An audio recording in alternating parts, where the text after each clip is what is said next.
Updating buyer consultations, contracts, and office policies. For 2026, preparation prevents friction. By the time a transaction reaches escrow, it is often too late to introduce federal reporting requirements without tension. The most successful Arizona agents in 2026 will not wait until closing to explain transparency rules. They will integrate education into the initial buyer consultation.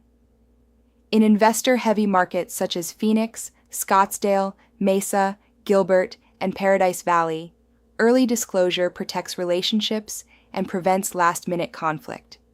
When agents proactively explain that certain entity purchases without institutional financing may trigger federal reporting, clients are far less likely to feel blindsided. Preparation builds credibility. Surprise creates resistance. Many transaction conflicts do not arise because of the rule itself. They arise because the client hears about it for the first time from escrow 2 days before funding. An investor who has already scheduled contractors, lined up tenants, or structured a 1031 exchange may react emotionally if transparency requirements are introduced late. A brief conversation at the beginning prevents that scenario. Updating. The investor-buyer consultation. Arizona brokerages should revise their buyer consultation process to include a short federal transparency discussion whenever working with an LLC or entity buyer. This does not require legal interpretation. It requires structured awareness. A simple consultation flow may include asking, "Will you be purchasing in your personal name or through an entity?" Followed by, "Will you be using traditional bank financing?" If the buyer indicates they are purchasing through an LLC and using cash, private money, hard money, seller carryback, or foreign financing, the agent can state, "Certain residential transactions involving legal entities and non-bank financing may require federal beneficial ownership reporting handled by escrow." That statement accomplishes 3 things. It sets expectations. It shifts responsibility to escrow. It removes surprise from the process. Consider this example. An out-of-state investor tells you they plan to purchase 3 Phoenix rental properties through a newly formed Arizona LLC using cash reserves. During the initial consultation, you explain that certain entity purchases without bank financing may require beneficial ownership reporting. The investor nods and acknowledges. When escrow later requests identification documentation, there is no emotional reaction because the expectation was already established. Contrast that with a Mesa wholesale investor who assigns contracts to LLCs and expects a 5-day close. If transparency reporting is mentioned for the first time at escrow signing, frustration is almost guaranteed. Early education prevents that friction. Contract stage awareness. The Arizona Association of Realtors, residential purchase contract does not currently contain FinCEN-specific reporting language. That does not mean agents should ignore reporting triggers. Instead, brokerages should implement internal reminders requiring agents to notify escrow early when the buyer is an entity using non-institutional financing. For example, when submitting an executed contract to escrow, an internal checklist may require the agent to confirm buyer type, individual or entity, and financing type, institutional or private. If both conditions suggest potential reporting, the agent informs escrow immediately. Under AAC R4281101, agents must exercise reasonable skill and care.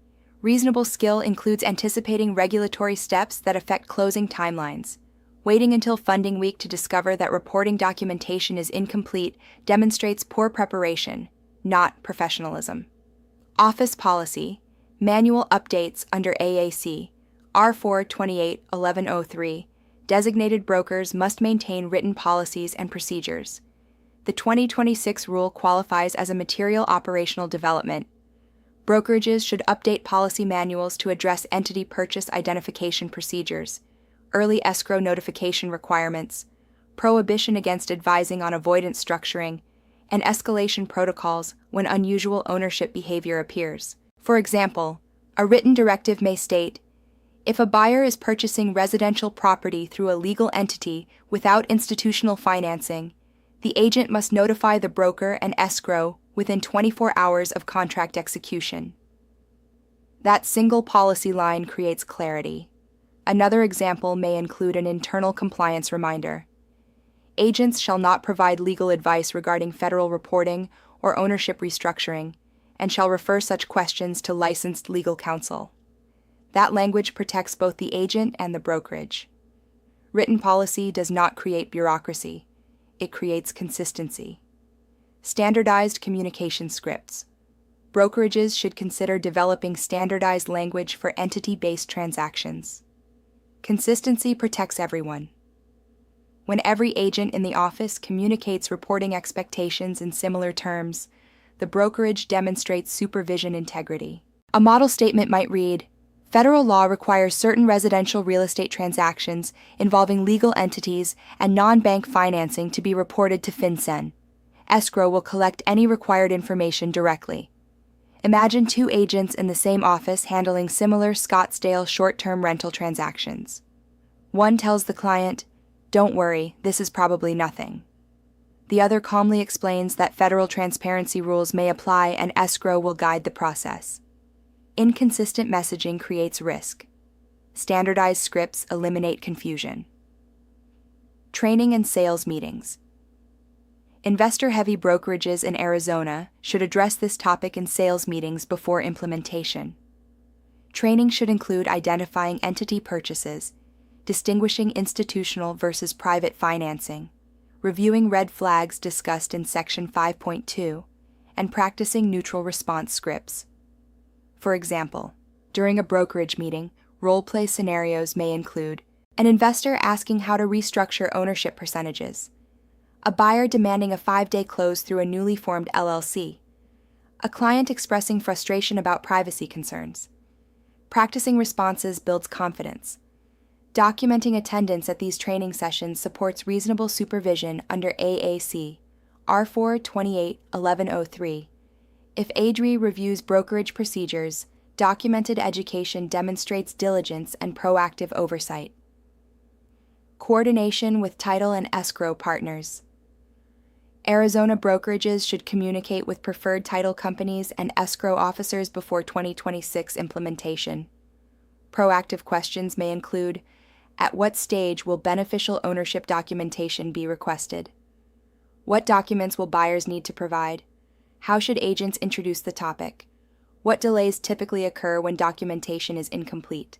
For example, if a Scottsdale escrow officer states they will request beneficial ownership documentation immediately upon receipt of contract for entity cash purchases, agents can adjust their consultation scripts accordingly. Coordination creates predictability. Escrow partners appreciate brokers who anticipate regulatory requirements rather than reacting at the last minute. Protecting the agent from legal advice exposure. Investor clients may ask detailed structuring questions such as, what if we split ownership among 5 members? Or, what if we change the managing member before closing? Or, what if the trust owns 24% instead of 25%? The safest and most consistent response remains, I'm not able to advise on structuring for federal reporting purposes. That's a legal question you should discuss with your attorney. This response protects the agent from unauthorized practice of law concerns and from exposure under ARS, paragraph 32-2153, for dishonest dealings or substantial misrepresentation. Professional boundaries are not obstacles, they are safeguards. Creating a compliance culture without creating fear. The goal of updating consultations and policies is not to create anxiety about investor transactions. Arizona will remain investor-friendly. The goal is normalization. Just as agents adapted to lead-based paint disclosures, FIRPTA compliance, and affidavits of disclosure requirements under ARS, paragraph 33-422, this rule becomes another professional standard. When brokerages treat the rule as routine, agents follow that tone. When brokers appear uncertain or dismissive, agents transmit that uncertainty to clients. Confidence comes from preparation. What this section accomplishes. Section 5.1 addressed broker supervision responsibility. Section 5.2 addressed red flags. Section 5.3 operationalizes the rule inside the brokerage through consultation updates, policy revisions, training, and coordination.